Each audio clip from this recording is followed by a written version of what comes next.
Welcome to the West Wing Week, your guide to everything that's happening at 1600 Pennsylvania Avenue and beyond. This week, the Vice President traveled to Houston and Panama.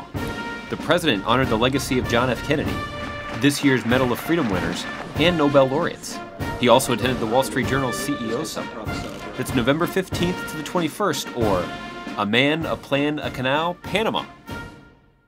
On Friday, the President met with health insurance company executives to discuss how their companies can ensure that every American knows the affordable care options available to them through Obamacare. Because of choice and competition, a whole lot of Americans who've always seen health insurance out of reach are going to be in a position to purchase it. On Saturday, young leaders from a broad array of government agencies who were the first attendees of the Presidential Leadership Workshop came to the White House at the end of a 6-month training initiative. They openly discussed what works and doesn't work within their organizations, and the President shared some pearls of wisdom from his work as a community organizer. Where I've seen organizations work well and leaders lead well, it's because they give everybody around them a sense that I'm rooting for you. I'm not trying to step on you. On Sunday, the First Family attended a men's basketball game between the University of Maryland and Oregon State University, where the First Lady's brother, Craig Robinson, is the head coach. On Monday, Vice President Biden, Transportation Secretary Fox, Senator Johnny Isakson, and the mayors of Atlanta, Baltimore, and Philadelphia landed in Houston to highlight how federal initiatives are helping ports across the United States prepare to capitalize on the expansion of the Panama Canal. The group then traveled to Panama to take a look for themselves at the Panama Canal and the expansion project underway. Roughly 5% of world trade passes through the isthmus every year. Following the opening of the expanded canal in 2015, the Panama Canal Authority estimates that cargo volume will double by 2025. At the Miraflores locks, the Vice President got a view up close at the existing locks of the canal, alongside Panamanian President Martinelli. In the control room, the Vice President was shown the technology used to operate the locks, and even tried his hand at opening the large doors that control the locks and allow ships to pass. Then, at the Panama Canal expansion site, the Vice President took in the vast infrastructure project which will double the capacity of the canal and allow significantly larger ships to call on U.S. ports. It'll help spark job creation and prosperity at home and all across the Americas. The Vice President also conducted a wreath-laying ceremony at Corozal American Cemetery and Memorial to honor U.S. military members who died in service to their country. He also met with the 3 candidates currently running to be the next president of Panama. Meanwhile, back at La Casa Blanca, the President met with a bipartisan group of Senate leaders to discuss sanctions against Iran and reiterate the need to prevent Iran from obtaining nuclear weapons. Here we are, the really smart people around.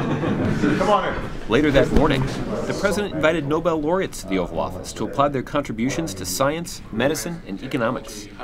While they were there, the President showed his guests some memorabilia he's chosen to display that he thought they might be particularly interested in. These are actually original patents that I got from the Smithsonian. So that, for example, is the original patent of Samuel Morse's telegraph register. That was the start of the internet right there. That afternoon, the President sat down for a question and answer session at the Wall Street Journal CEO Council annual meeting. There, he talked about how the differences between Republicans and Democrats aren't nearly as wide as they appear. I would distinguish between the rhetoric and the tactics versus the ideological differences. A lot of Republicans want to get infrastructure done, just like I do. A lot of them believe in basic research, just like I do. A lot of them want to reform entitlements to make sure that they're affordable for the next generation. So do I. A lot of them say they want to reform our tax system.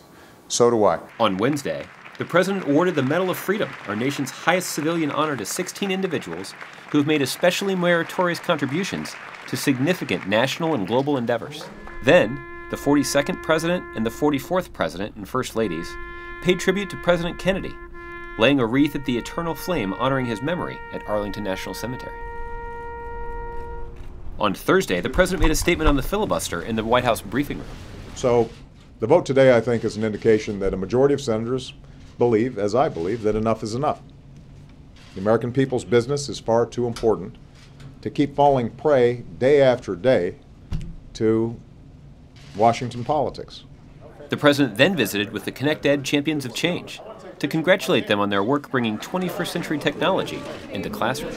Later, he stopped into the Roosevelt Room to welcome the Prime Minister of Slovakia, who was meeting with the Vice President. Then he sat down with the PCAS team, that stands for Presidential Council of Advisors on Science and Technology. Then the President headed over to take a photo with the fall class of White House interns. Later that night at the Naval Observatory, the Vice President and Dr. Biden hosted a Thanksgiving dinner for wounded warriors.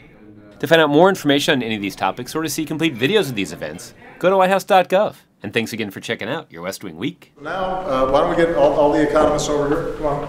Wait, don't go anywhere. Yeah, everybody's been taken.